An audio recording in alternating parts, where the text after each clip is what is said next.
justamente cómo hacer ese abordaje y cuál sería el tratamiento que tendríamos que dar a esos pacientes en el servicio de urgencia, ¿no? Sabemos que un paciente con trauma, un paciente chocado con choque séptico, un paciente con choque cardiogénico, pues las causas del deterioro van a ser justamente estas situaciones. Pero ¿qué pasa cuando alguien se expone a una situación de un paciente intoxicado? Vamos a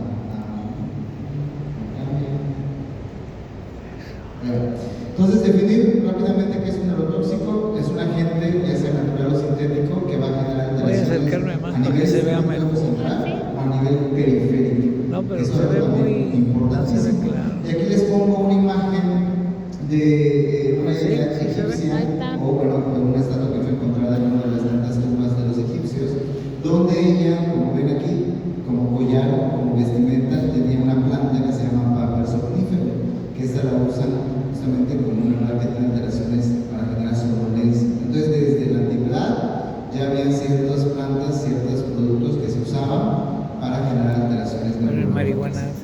Y bueno, aquí tenemos un poquito de algunas de las situaciones que nos van a dar esta situación. Entre ellos, los metales pesados como el litio, plaguicidas como son los granulofosforados, como son los fosfuros, algunas mordeduras o picaduras por algún animal, como puede ser una araña negra, una serpiente de coral, en el caso del lápido, o algunas plantas como el toloache, como la famosa burundanga, que a muchos se les han dado ahora, como le conocen, agua de calzón.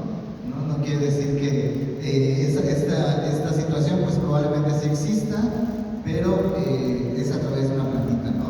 No les voy a decir cómo se prepara, pero capaz si lo vamos usando, lo vamos haciendo, pero bueno, sí existe esta situación. También hay plantas, hay drogas y hay medicamentos que también nos alteran el estado neurológico, y también algunos gases como el monóxido de carbono, como el cianuro, o productos, los famosos, digamos, chamitos, no sé cómo le digan en su región, que se monean y entonces empiezan a tener inhalar tíner, inhalar tolueno, gileno, entre otros hidrocarburos, y también van a tener alteraciones neurológicas. Ahora, hay situaciones donde va a haber, digamos, de manera aguda, un cambio rápido a nivel neurológico, pero también hay situaciones que cuando más se expone el paciente, ya empieza a dañar algunos aspectos en relación al sistema nervioso central, al cerebro, o a nivel periférico, incluso a los axones. Y esto, pues ahí se muestran un poquito las diapositivas, pero bueno, nos habla de un síndrome neurológico que a largo plazo nos va a generar debilidad muscular, dolor neuropático o alteraciones neurocognitivas, ¿no? Alguien que les pregunten, le digan, a ver, dime dónde guardé las llaves, ¿no? Y ya ya no se va a acordar, y apenas tiene 40 años, 50 años, y ya se les olvidan las cosas, ¿no? Y esto justamente hace referencia a esas exposiciones constantes, sobre todo cuando hablamos de metales.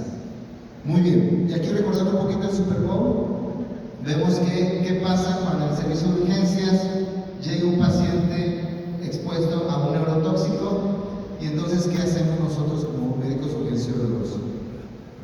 ¿Qué será que cómo vamos a intervenir en esta situación? Bueno, pues aquí está una de las primicias que tenemos que tomar en cuenta en el paciente intoxicado, es que antes de dar un tratamiento, o sea, obviamente sí tenemos que tratar los síntomas, pero siempre reinterrogar o interrogar las veces que sea necesaria al familiar, al amigo, o incluso si la condición neurológica lo permite, al paciente. Y eso es algo que se nos olvida en el servicio de urgencias, y es algo que actualmente ya muchos no hacen. Llega el paciente, está hipotenso, ponle soluciones, ponle aminas. Está con deterioro respiratorio, intúbalo de una vez. Pero después, ¿qué sigue? O sea, resolvemos eso y ya dejamos al paciente ya arrinconado, ¿no? Ya está atendido, lo sacamos de choque a los 10 minutos que llegó, a los 15 minutos que lo intubamos, que le pusimos el central, y ya no volvemos a saber nada de él. ¿Tratamos el deterioro? Sí, pero no estamos tratando la causa que llevó a ese deterioro. Entonces, por lo tanto, siempre es importante interrogar a los pacientes. Y aquí podemos ver algunas de las situaciones que nos van a llevar tanto a un deterioro como a una alteración neurológica. Habla de un estado de agitación, medicamentos como los opioides, con el fentanilo, sabemos que es un depresor neurológico, pero también hay drogas, cocaína, metanfetaminas, entre otras, cannabidioles sintéticos, que nos pueden dar también alteración. Incluso vean el alcohol,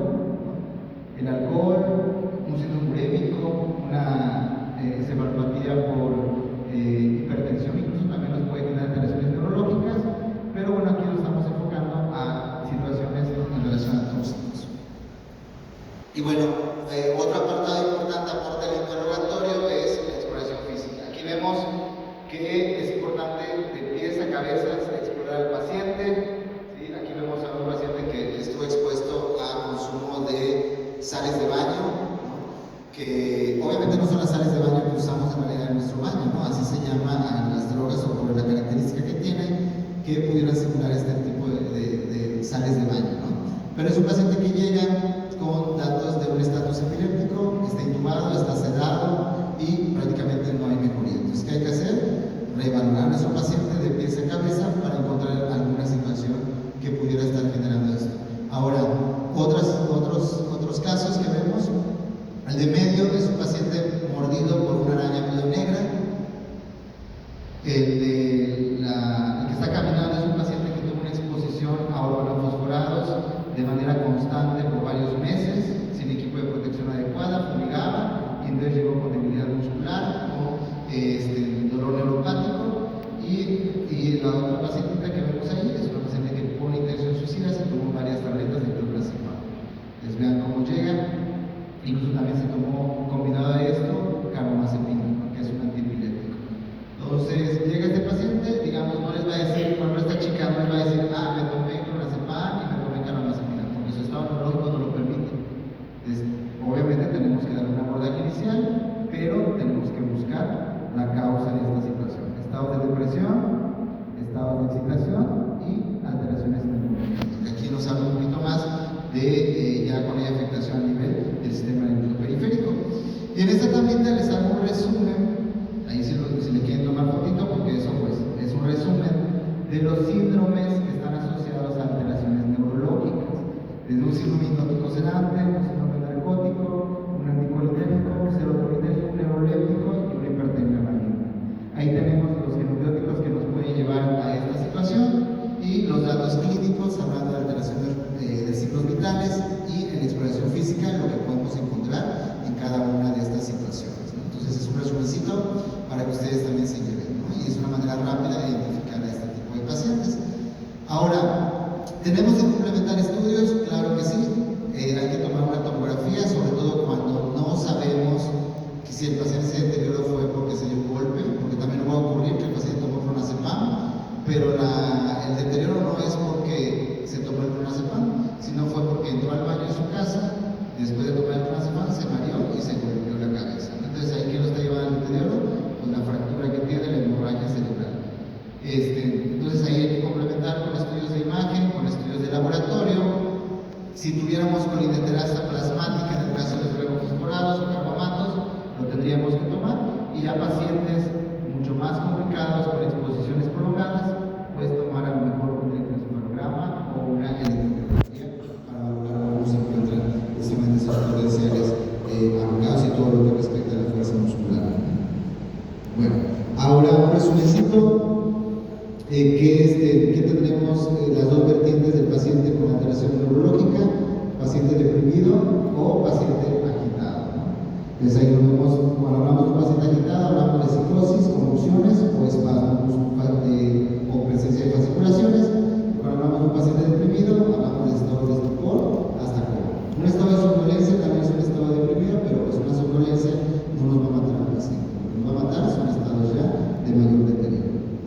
Y bueno, esto no se les olvide, siempre me gusta mucho presentarlo cuando hablo de neurotoxicidad, porque es el famoso coma cóctel. Esto no lo vayan a usar en urgencias, no se usa ya. Antes decían, llegó un deterioro neurológico, no sé lo que tiene mi paciente, ponle tiamina, ponle una solución glucosada, ponle naloxona, ponle flumacetil y ponle también si quieres paracetamol, salicilato. O sea, nada de eso va a funcionar, ¿no? Hay que buscar la causa para saber que nos llevó ese deterioro neurológico. Entonces esto nunca lo lleven a cabo y seguramente ya lo han hecho porque algunos, digamos, de la vieja escuela tenían muy casada esta idea, ¿no? Muy bien. Ahora no se ve aquí bien, se modificó un poquito, pero habla de qué podemos usar cuando el paciente está deteriorado neurológicamente, siempre ABC, y si ya sabemos a qué fue ese deterioro, benzo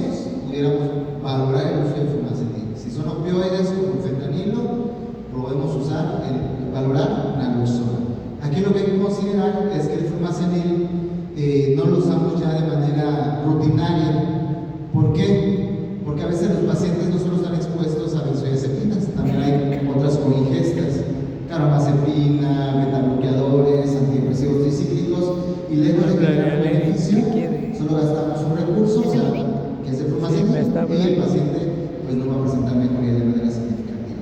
Solo lo usamos cuando estamos 100% seguros que el deterioro y que tenga un deterioro respiratorio sea por benzodiazepinas, si no, no lo usen, es más deleterio para el paciente. Y bueno, hay muchas guías, muchos artículos que nos hablan de que cuando hablamos de antídotos como el flumazenil, como la naloxona, la fusostericina, pues la mayor, digamos, evidencia es la naloxona, y ahorita lo vemos con la situación con el fentanilo, ¿no? Hay pacientes que se llevan hasta 10 frascos de naloxona, 20 frascos de naloxona, 30 frascos, y hasta que el paciente empieza a revertir la intoxicación. Sobre todo cuando hablamos de un fentanil que está fabricado en una casa, y pues obviamente ahí tiene más alteraciones porque los adulteran la mayoría de las veces. Y cuando hablamos de convulsiones del paciente intoxicado, recuerden que hay muchas de las convulsiones están generadas no solamente por, digamos, sí tiene que ver el efecto o el mecanismo de acción de los medicamentos, pero también hay medicamentos que generan un bloqueo de canales de sodio, y eso perpetúa probablemente que se generen arritmias y que existan convulsiones. Estamos hablando del paciente intoxicado, ¿no? Ahí está contraindicado, cuando sospechemos que esas convulsiones son por intoxicación, usar DFH. ¿Por qué? Porque el DFH también es un medicamento que genera bloqueo de sodio. Entonces podemos perpetuar arritmias y podemos perpetuar las convulsiones y mayor estrechamiento del complejo QRS. Por lo tanto, sospecha de intoxicación cuando hay convulsiones, no da DFH. ¿Qué tenemos que dar? Benzodiazepinas, propofol, levetiracetam, pero menos DFH. No se les olvide, eso es muy importante. Y bueno, un estado de excitación extrema lo vamos a manejar como un paciente que tenga lo que se llama delirio agitado, paciente que se le metió de todo, ¿verdad? Cocaína, metanfetaminas, todo lo que ustedes encuentran ahí se lo metió, se lo tomó el paciente, y entonces vean ustedes aquí algunas de las causas toxicológicas que llevan a este estado de delirio agitado. Les pongo ahí la liguita, ¿verdad?, de vecinos invasores, porque así se ve el paciente, ¿verdad? Lo tiene ahí 5 camilleros agarrados y no deja de tener fuerza, está súper excitado ese paciente, y por lo tanto aquí el tratamiento es sedarlo por el lugar, intubarlo, darle benzodiazepinas, coma barbitúrico, y como vemos ahí, pudiéramos valorar también el uso de antipsicóticos. Aldol, ¿no? También contraindicado el DFH. Aldol. Y bueno, aquí tenemos un resumencito de algo que acabamos de hablar, ya paciente deprimido que pudiéramos realizar y paciente agitado de acuerdo a la situación que lo está llevando a ese deterioro o a ese estado de excitación. Y bueno, nunca olvidar que mi maestro Luis Escalante, que está aquí y que en otros aulas nos va a dar otros temas, ella siempre nos repite de manera constante que nunca hay que olvidar el soporte vital básico, ¿no? Nunca hay que olvidar que primero hay que tener el paciente y después tratar el tóxico. No esperemos conseguir un antídoto, un antagonista, si no lo tenemos en la mano. Primero intubar, dar aminas, hidratar al paciente, y cuando tengamos o ya sepamos qué fue lo que tomó el paciente